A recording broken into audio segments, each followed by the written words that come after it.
up, what up, what up, what up, good people? Okay, I'm starting to wake up, y'all. Starting to wake up and starting to really dissect the Word.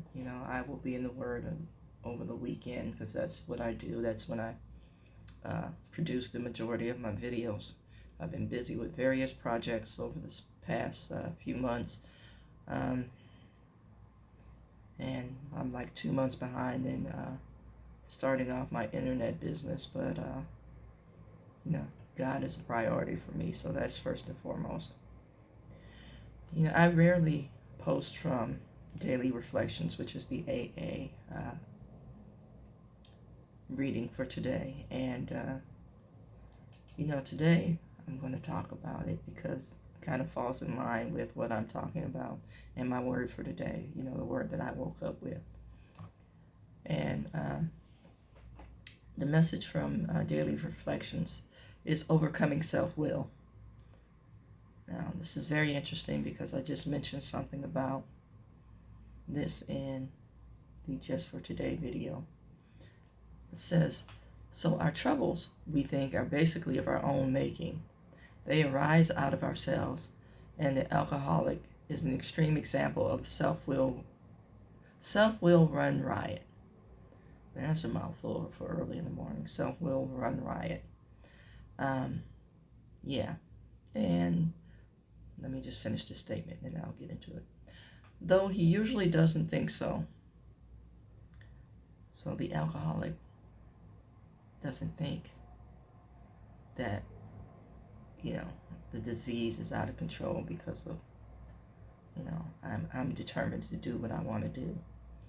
And many of us, our lives are unmanageable because we're determined to do what we want to do.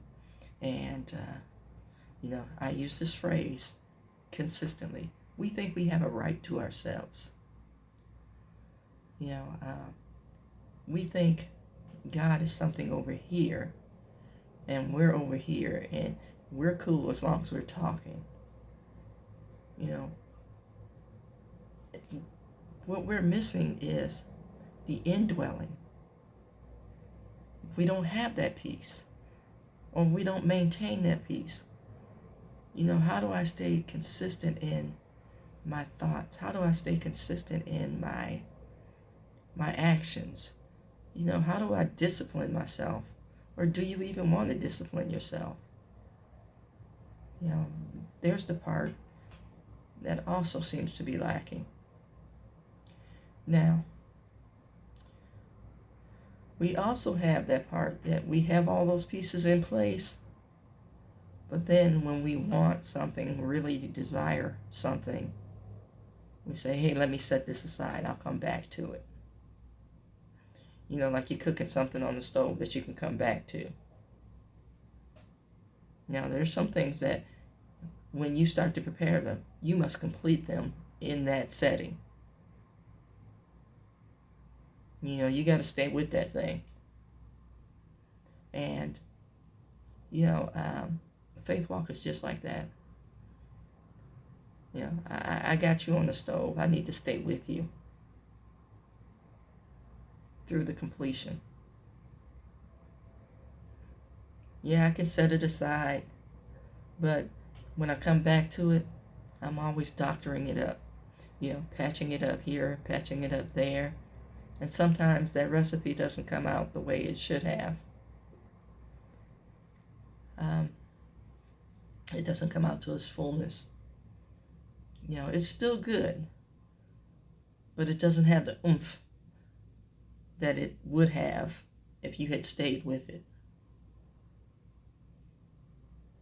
I hope that's a good analogy for you.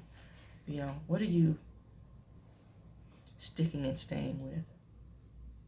And for many of us, it's that self-will run riot. It's that I'm on the throne. It's that, I have a right to myself. It's my choice. It's not thy kingdom come, thy will be done. It's my kingdom come, my will be done. And the world be damned. If you don't like it, lump it. that's how many of us live, and again, when I say us, I'm including myself. There are times where I am very self-driven, self-determined, and flat out selfish. And God has a way of dealing with me and waking me up.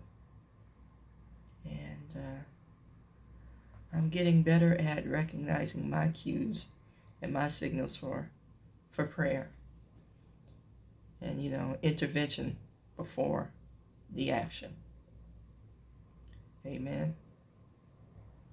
So let's talk about now. Okay, I've addressed accountability, and according to this heading, it leads to overcoming self-will. Amen and amen.